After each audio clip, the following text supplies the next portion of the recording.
al aula virtual y ahí lo pueden tener. Ahí está. Bueno, ahí estamos grabando. Perfecto. Entonces, les decía que para que puedan acercarse a la lectura de este texto de Patricia Aguirre, vamos a dar como algunas cuestiones que nos interesa que tengan en cuenta en relación al texto. Ya, como dijimos en la introducción, que bueno, no alcanzó a grabarse, pero lo repito un poco ahora, esta idea de trabajar con el evento alimentario, como dice Patricia Aguirre, es tomarlo como un ejemplo a partir del cual pensar la salud desde un concepto integral que trascienda un modelo y una mirada biomédica y que también poder comprender que la alimentación, la nutrición, el acceso a la comida está atravesado por múltiples factores que tienen que ver con cuestiones políticas, económicas, sociales, culturales, de todo tipo, ¿sí? Y que, bueno, como decíamos al principio, cada vez que tenemos que llevar adelante como médicas y médicos, futuros médicas y médicos como ustedes, que van a tener que implementar algún tratamiento o alguna medida de prevención en salud que esté vinculada con una dieta, con una propuesta de qué comer y de qué no comer, bueno, comprender que este evento alimentario está atravesado por toda esta complejidad. Cuando hablamos de complejidad, acuérdense que tiene que ver con que un fenómeno no se explica por una única causa, sino que hay un montón de otras cuestiones que van a permitirnos pensar en qué consiste esto del evento alimentario.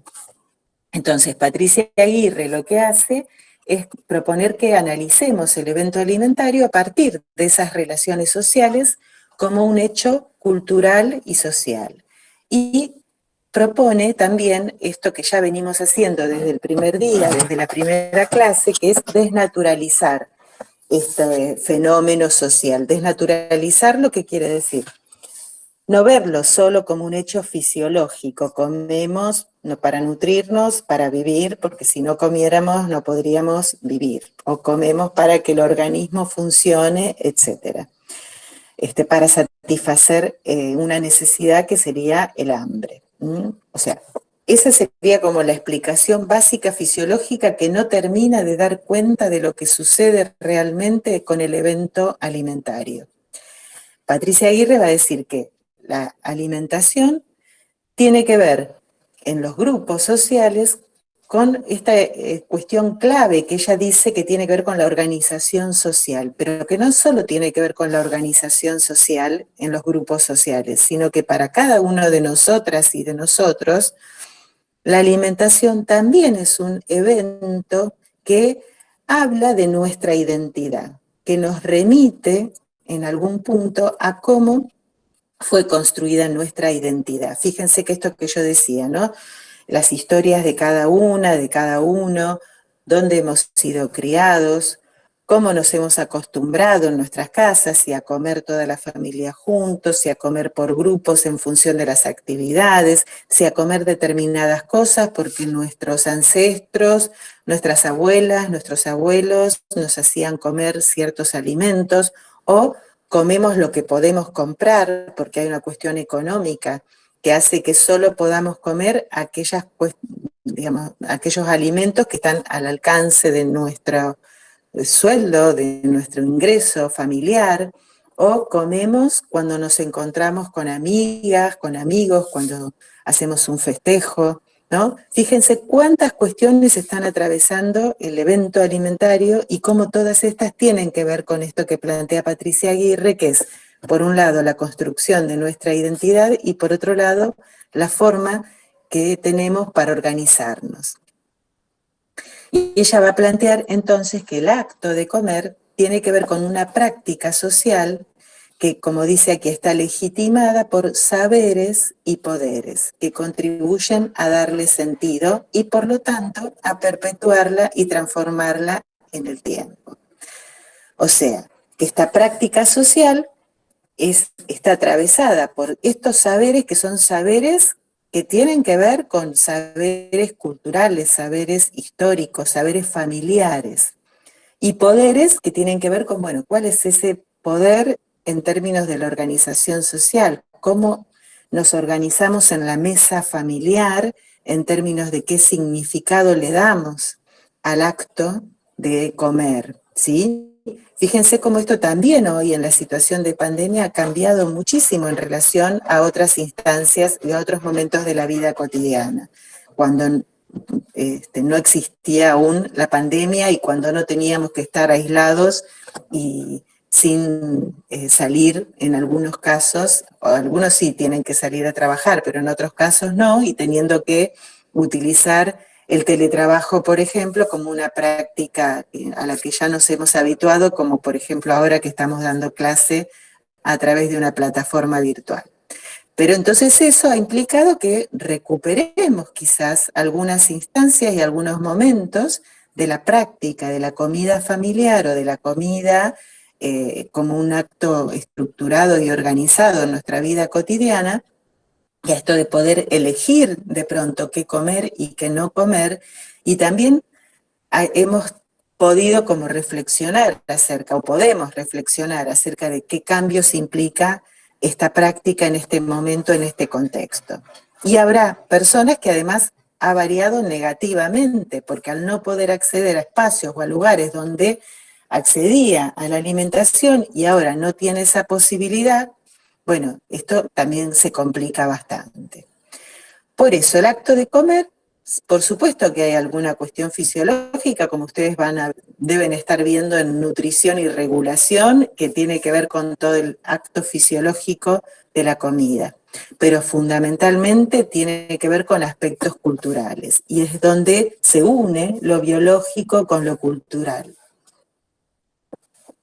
A su vez hay distintos tipos de comidas, dice Patricia Aguirre, ¿no? Y esto nos da una pauta de que no necesariamente hay cuestiones que tienen que ver con cuestiones fisiológicas o que tengan que ver con lo nutritivo o con el contenido nutritivo de la comida, sino que son cuestiones sumamente sociales y culturales, ¿no? La comida para adolescentes, las hamburguesas. Bueno, ¿por qué la hamburguesa es una comida para adolescentes? ¿Dónde está, en qué manual de nutrición uno va a encontrar eso? En ninguno. Pero en la práctica cotidiana, en la vida social, en el modo en que se organizan los jóvenes, los adolescentes, cómo organizan sus salidas vinculadas también con algún evento alimentario, bueno, hay como determinadas comidas que uno tiende a decir que son típicas de adolescente. Lo mismo, dice Patricia Aguirre, hay comidas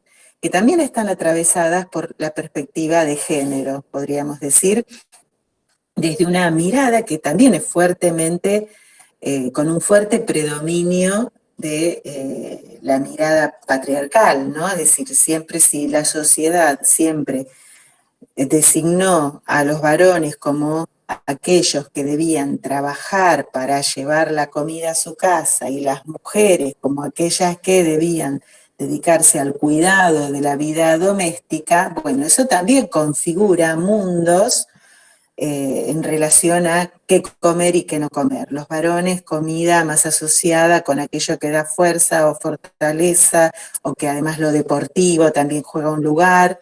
Las mujeres desde un lugar no solo de comer lo que hay, lo que la casa, lo que se prepara para la casa, para los chicos, sino además esta mirada también fuertemente patriarcal de un concepto estético de cómo deben ser las mujeres y que las mujeres deben ser flacas para ser lindas, también eso hace que haya una idea acerca de qué comer y qué no comer, que también está atravesada por una mirada de género. Obviamente, también hay comidas según la pertenencia a determinadas clases sociales, ¿no? Seguramente que si uno dice, bueno, sushi, por más que hoy esté como más habilitado el acceso a ese plato, siempre históricamente se le asoció con una determinada clase social, con un poder adquisitivo más alto, por lo que sale el comprar sushi o sentarse en un restaurante y pedir ese plato. Como también hay una mirada acerca de si uno dice guiso, un guiso o un puchero, también lo asocia con una clase social determinada, porque es una comida que es más económica, que se puede preparar para muchos en cantidad sin que esto implique un gasto excesivo, y es usada fundamentalmente en aquellos hogares donde no hay un poder adquisitivo muy elevado, o en comedores populares a donde va la gente a comer porque no tiene la posibilidad de acceder a un plato de comida. Entonces, bueno, ya también podemos ver cómo las comidas se van categorizando y se van clasificando por pertenencia a edades de la vida cotidiana, a géneros diferentes, a clase social, ¿no? Entonces, la pregunta que está dando vueltas en este texto de Patricia Aguirre tiene que ver con esta idea de por qué la gente come como come, por qué come lo que come, ¿no? Y por esto que veíamos recién, porque hay fuertes representaciones culturales en torno al cuerpo. Bueno, yo voy a seguir hablando, pero tengo que levantarme un segundito. ¿Por qué comemos lo que comemos en función a estas cuestiones de género y estas cuestiones de etapas de la vida?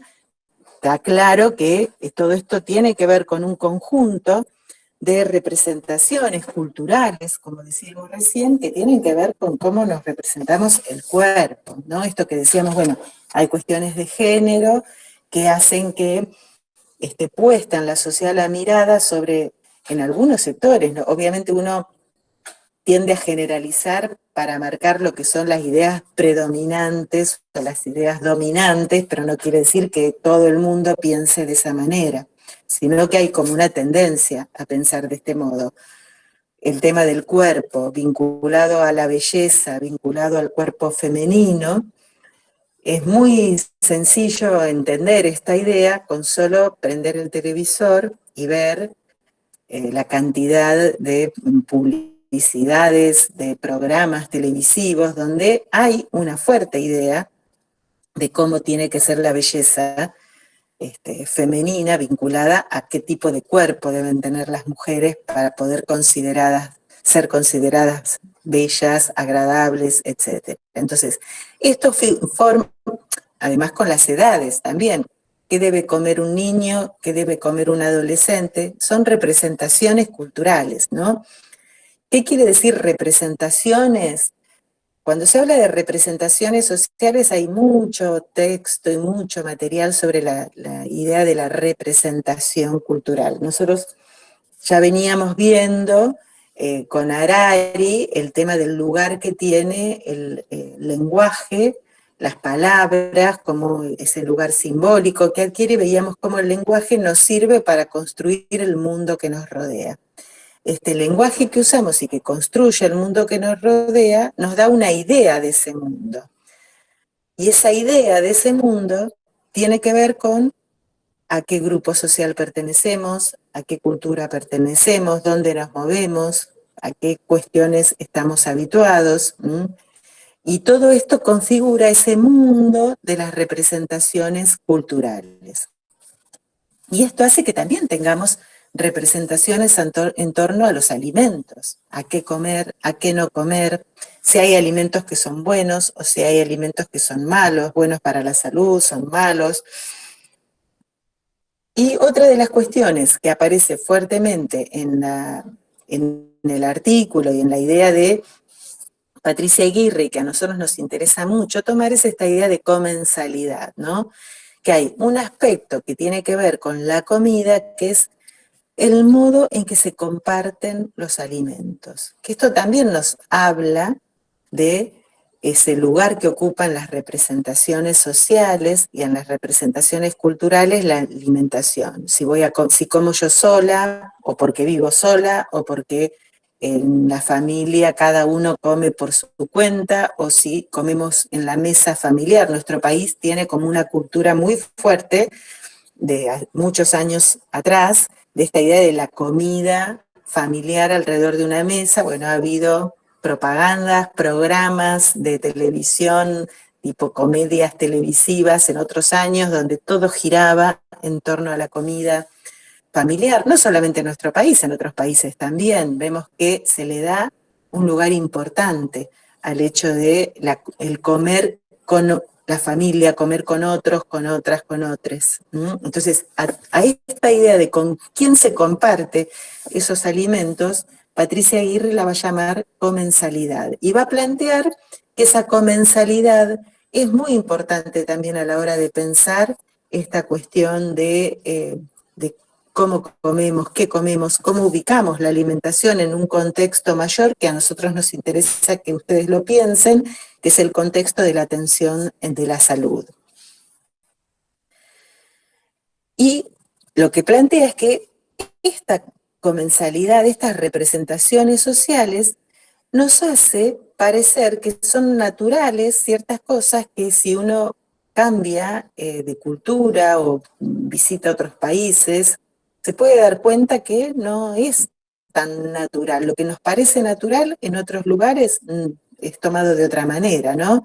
Por ejemplo, la combinatoria de sabores, ¿vieron cuando decimos, bueno, me gusta mezclar lo dulce con lo salado o tal ingrediente no se usa nunca con tal otro, ¿no? Esta idea de qué cosa, cómo hay que combinar determinados sabores o la textura o qué cosa se come, qué no se come, la temperatura que utilizamos o, por ejemplo, hay culturas o hay países, a mí me pasó el año pasado que estuve una semana con un curso en una universidad en Bolivia y que cada vez que te ibas a comer algo, cualquier lugar, lo primero que te servían, incluso gratis, es una sopa, porque para Bolivia la sopa es fundamental, lo tienen integrado y comas lo que comas, pidas lo que pidas si estás de paseo o si estás en una casa, sea la que sea la comida, siempre antes hay una sopa que es un caldo que puede ser un poco más espeso, pero siempre aparece esta idea de la sopa, que no es algo que para nosotros sea habitual, incluso una sopa que la toman cuando hay 30 grados de calor. Nosotros, en general, asociamos en nuestro país la sopa con ciertas temperaturas climáticas, ¿no? La sopa la tomamos en invierno, pero no tomaríamos probablemente una sopa en verano si hace mucho calor. Bueno, todo esto que nos parece tan natural y que uno dice, claro, lógico, ¿cómo voy a tomar sopa en verano que hace tanto calor? Bueno, no es natural. Es una construcción social, no hay nada fisiológico que nos haga tomar esas decisiones en relación a la alimentación. Bueno, esta idea me parece interesante tomar, que dice Patricia Aguirre, es tan fuerte y tan opaca la relación de la gente con su forma de comer que se ha comparado con un lenguaje que se habla pero sin recordar las reglas que han sido internalizadas, ¿no? Esta idea de que, bueno, así como el lenguaje es una construcción social y que depende de una convención social, no hay nada en la silla que me diga que se tiene que llamar silla. Hay una regla que plantea que cuando yo digo silla, todos ustedes se imaginan una cierta idea de silla.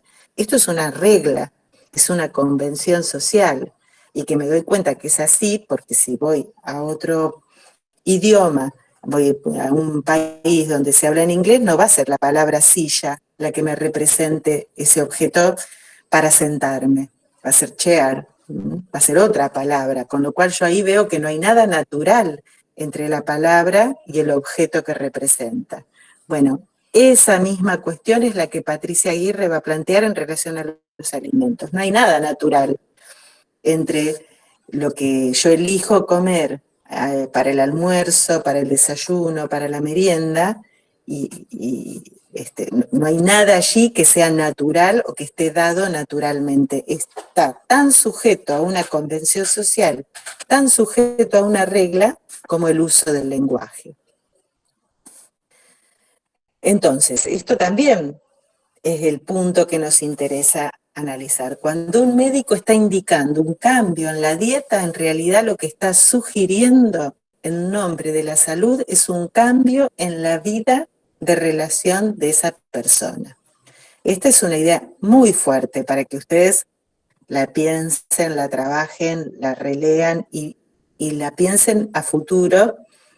Les habrá pasado seguramente haber ido alguna vez, o algún familiar de ustedes le habrá pasado ir a una consulta médica. A mí me pasó hace un par de años que tenía dificultades digestivas, vamos a decir,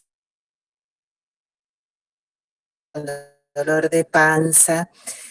Me hice estudios, no parecía nada raro, entonces el médico me dice, bueno, lo que tendrías que hacer a partir de ahora es dejar de comer ciertas cosas. Y me dice, te voy a escribir. Y cuando empezó a escribir y me lo mostró, yo no pude dejar de largar la carcajada y le dije, la verdad que lo que me estás diciendo es que no coma absolutamente nada, porque hay un momento en el cual uno pierde la perspectiva, como médica o como médico, pierde la perspectiva de qué le está diciendo al otro.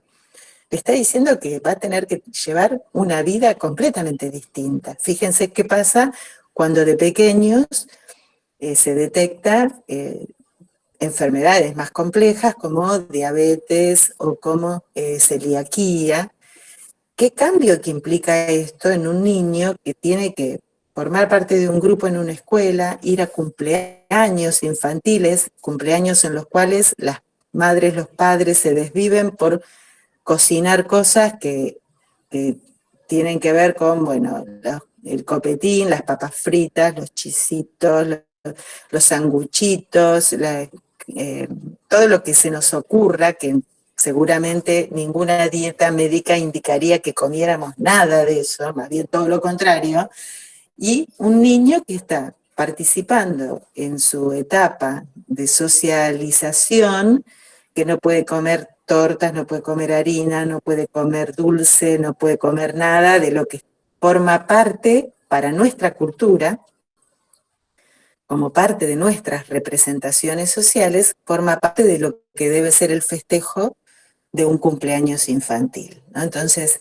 ahí es donde está el punto interesante para mirar este texto y esta mirada que nos propone Patricia Aguirre, que plantea esto, ¿no? Las relaciones entre los sujetos, entre las personas y entre las personas con las instituciones que llevaron a que esa comida fuera legítimamente consumida. Ahora, esto, ¿no? Que decimos, si la institución del cumpleaños infantil, de la familia, dijo que siempre había que comer ciertas cosas como forma de festejar, ahora hay que decirle, no, mira, ya así no va a poder ser, ¿no? Que también hay cuestiones más pequeñas como lo que nuestra cultura, nuestras representaciones sociales consideran digamos, agasajar al otro con algo rico, ¿no? Hacerle una comida rica o traer un chocolate de regalo. Bueno, yo ahora hace mucho que no la veo la propaganda y no consumo los chocolates, pero había toda una marca de chocolates y hay, creo, que cada chocolate está identificado con algún aspecto de la vida cotidiana, ¿no? Puede ser, alguno se acuerda, si me lo dirá después, que dice si aprobaste un examen, si esto, si aquello, ya en la etiqueta, en el papel del chocolate. Fíjense hasta qué punto esa representación social tiene fuerza en nuestra sociedad, que una empresa, para lograr vender más su producto, como sería esta, no sé si era Suyard o cuál empresa de chocolates, identifica cada chocolate con un aspecto de nuestra vida cotidiana. Hasta ese punto está fuertemente, ha penetrado fuertemente esta idea de la comida en nuestra cultura y en nuestras vidas. Entonces, si yo le digo a una persona que deje de comer chocolates, le estoy diciendo, bueno, vas a tener que pensar en otra forma de festejar los eventos de tu vida cotidiana, ¿no? No es nada que uno diga, bueno, tampoco es la muerte de nadie, pero tampoco es fácil modificar. Hay edades donde además es más difícil que otras edades para modificar todo su estilo de vida y su manera de comer. Por supuesto que como profesionales de la salud uno está obligado a decir y a indicar todo lo que al otro le va a venir bien para su salud. Lo que tiene que pensar es cómo lo va ¿Cómo va a trabajar ese tratamiento o esa indicación o esa recomendación? ¿Y qué otros aspectos le está diciendo cuando le está diciendo eso? Para tener en claro también cómo está incidiendo en la vida de esa persona. Entonces, lo que nos marca Patricia Aguirre con este artículo es esta idea de qué es lo que aporta. Hay todo un capítulo de la antropología, que es la antropología alimentaria. Bueno, Patricia Aguirre es una de tantas y tantos antropólogos que se han puesto a analizar esta cuestión de cómo vincular la alimentación con los procesos culturales, y entre las cuestiones que permite mirar la antropología alimentaria, así como todo esto que venimos planteando, tiene que ver con cómo se va formando el gusto, esta idea del gusto, ¿no? Es interesante también. Bueno, hay un autor, hay un sociólogo francés, Pierre Bourdieu, que habla mucho de la formación del gusto, no vinculado específicamente a esto que dice Patricia Aguirre, pero sí para pensar que el gusto es algo que se construye. Fíjense que para nosotros también que algo me guste o que no me guste, lo consideramos como ya parte de nuestra filosofía, de nuestra forma de ser, lo naturalizamos, ¿no? Entonces, perdemos de vista que ese gusto también tiene que ver con una construcción. Por eso se habla de la formación social del gusto. El gusto creemos que es algo individual y de individual no tiene absolutamente nada. Hemos sido formateados de alguna manera en nuestra vida cotidiana hacia la construcción de ese gusto, y que no tiene que ver con cuestiones de índole absolutamente subjetivas y personales, sino que se construyen también socialmente. Otro de los aspectos que nos permite pensar la antropología alimentaria es esta idea de la crisis, de la comensalidad, esto que decíamos, bueno, históricamente nuestra sociedad argentina se ha pensado siempre el domingo, la mesa familiar, todos sentados, y de pronto aparecen otras formas de familia y otras formas de comensalidad. Y también dice que permite plantear el resurgimiento de la biología desbocada, dice Patricia Aguirre, ante la disolución de las culturas alimentarias en la posmodernidad. Esto quiere decir, bueno, cómo se repiensa y se rediscute entre la crisis de esta comensalidad esta cuestión de la alimentación en el contexto. Ella habla ahí de posmodernidad, bueno, ella se habla menos de la posmodernidad, pero sí del contexto actual de la industrialización, ¿no? De la alimentación. Nosotros vamos a ver en la próxima semana otro texto que es un artículo, una investigación en la que participó Martín Silver, la cuestión de la industria alimentaria, ¿no? Y cómo lo que se nos ofrece para comer en un momento dado de nuestro país, de nuestra sociedad, es lo que se puede llegar a ofrecer en virtud de cómo juega la industria de la alimentación, cómo son las políticas estatales en términos de qué alimentos en un momento dado se importan o que se exporta, ¿no? Como también hay que leer qué podemos comer y qué no podemos comer en línea a cómo se dan esas políticas que regulan y que vinculan la cuestión de la alimentación. Bien. Y como para finalizar, otros temas que nos permiten pensar este texto tienen que ver con esta idea del cuerpo, ¿no? De la representación que tenemos en torno al cuerpo fuerte como una mirada vinculada también a una perspectiva de género, donde el cuerpo masculino tiene que ser fuerte y el cuerpo femenino tiene que ser lindo, o qué significa un cuerpo sano o un cuerpo enfermo. Nos permite pensar esto, nos permite pensar el rol del mercado, como yo decía recién, en la construcción del gusto, ¿no? A veces, de nuevo, creemos que elegimos cosas, pero en realidad no, esa elección está regulada por el mercado. Y el otro aspecto que nos permite pensar en esto de la alimentación y que está muy presente también en los planteos de la antropología alimentaria y de Patricia Aguirre es el papel que tienen los medios masivos de comunicación. Y obviamente pensar en el papel de los medios masivos es también pensar en el papel de la industria, está muy relacionado. La industria publicita sus productos, los publicita a través de medios masivos de comunicación, o a veces no tan masivos, y para poder difundirlos y para lograr que compremos determinados productos, como desde yogures hasta las comidas que se les pueda ocurrir, nos va a construir mensajes que van a jugar con estas representaciones sociales para meternos dentro de estas representaciones sociales la idea de por qué es más rico comer algo, por qué es más nutritivo comer algo. ¿Vieron esta idea de que si el yogur es saludable? Bueno, después muchos nutricionistas demostrando y diciendo que no es tan saludable como dicen, y sin embargo cuando decimos me voy a cuidar porque no ando bien o porque quiero bajar de peso, me como un yogur, ¿no? Bueno, todo esto también los medios masivos tienen un lugar muy importante en la construcción de estas representaciones sociales de las que estuvimos hablando. Yo voy a dejar de compartir la pantalla aquí. Así vuelvo al aula y bueno, me interesaría ahora escuchar un poquito si alguien tiene algo para comentar o para preguntar si se entendió, si quedó más o menos claro.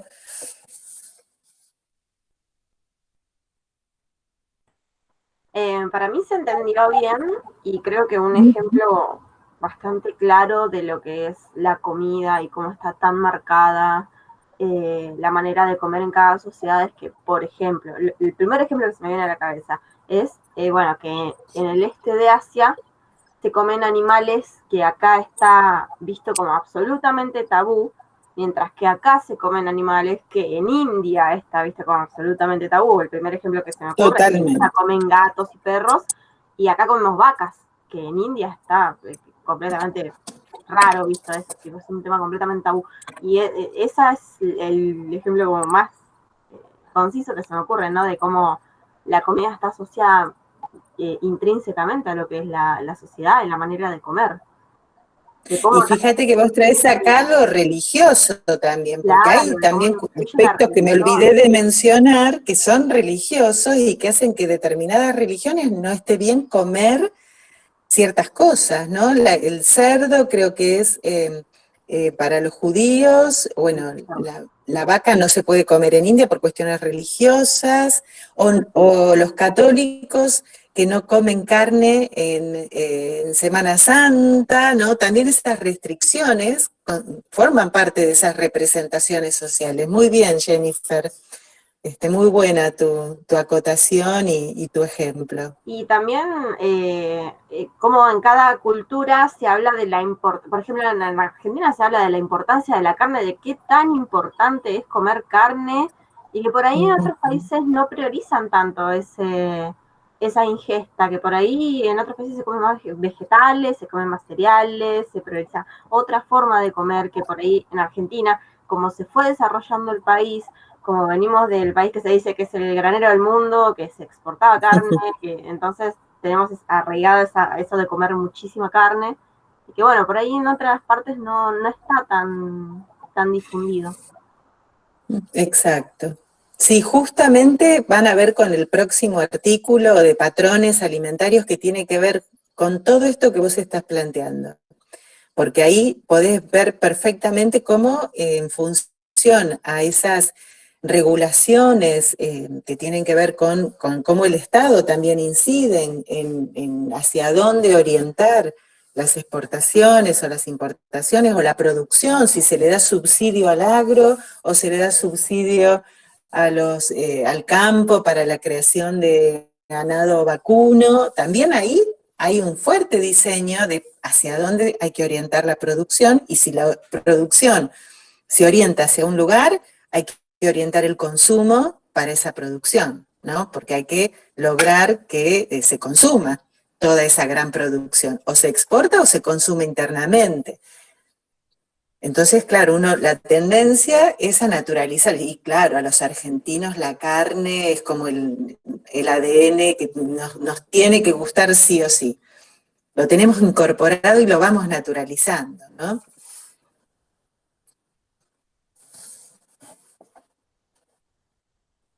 Bien.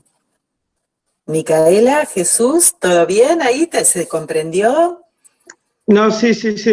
Yo justo estaba por decir que, bueno, igual creo que ya se dijo todo, pero decía que el acto de comer es un hecho tan cotidiano que en realidad está tan naturalizado que invisibiliza cuestiones de relaciones de poder en realidad, ¿no? Porque hay relaciones de Exacto, poder. Entonces, totalmente. dentro de una casa, como digo, por ejemplo, papá se tiene que sentar en la punta de la mesa, hasta cuestiones geopolíticas también, ¿no? Porque, o sea, tenemos en nuestra cultura, digamos, cosas que tienen que ver mucho también con la llegada de los inmigrantes y todo eso. Nosotros no comemos comidas asiáticas, si bien ahora se hizo más popular comer sushi, por ejemplo. Nosotros, tenemos incorporado comidas que son de la comida española, quizás italiana y todo ese lado también, digo, pero también digamos, la llegada de inmigrantes acá fue también por cuestiones políticas, digo, en su momento, entonces digo, está todo tan invisibilizado porque justamente es eso, un hecho tan cotidiano. No, bueno, eso. Exactamente. Muy bueno, muy, muy buenas las intervenciones. Sí, tal cual, lo vemos como un evento cotidiano, común y corriente, y ese es el efecto de naturalización que hace que nos olvidemos de dónde viene todo lo que comemos, todo lo que pensamos que es lo que nos gusta, todas estas relaciones de poder que se establecen en torno a la comensalidad familiar, eso es sumamente interesante. Y es un aspecto muy interesante también para repensar el tema de la alimentación, ¿no? Más allá de que vieron que siempre hay como una tendencia que cuando se habla de alimentación, bueno, a ver, cuánto hidrato de carbono, mineral, cuánto de esto, cuánto desmenuzar, cómo están compuestos. Bueno, esto que estamos planteando aquí es tan importante como lo otro, ¿no? También hay que mirar, abrir esa mirada y pensarlo en estos contextos que son más amplios y más abarcativos. Ustedes tienen ahí en el aula un trabajito, ¿vieron? Que no los dejamos tranquilos. Tienen una actividad, la actividad 4, que justamente tiene que ver con el texto de Patricia Aguirre, donde ahí les vamos a pedir que expliquen con sus propias palabras algunos de los párrafos, algo de lo que ya hemos estado, justamente, bueno, uno de los párrafos es uno de los que yo he estado comentando, dos de los párrafos son esos, o explicar por qué el gusto es una construcción social. La idea es que lo expliquen con sus propias palabras, ¿sí? Que digamos, más allá de que uno diga, bueno, sí, pero está clarito cómo lo dice la autora, ustedes intenten hacer el esfuerzo con sus propias palabras y con ejemplos propios de explicar eso que está dicho en el texto. Bueno, yo voy a dejar de grabar ahora y de todas maneras voy a subir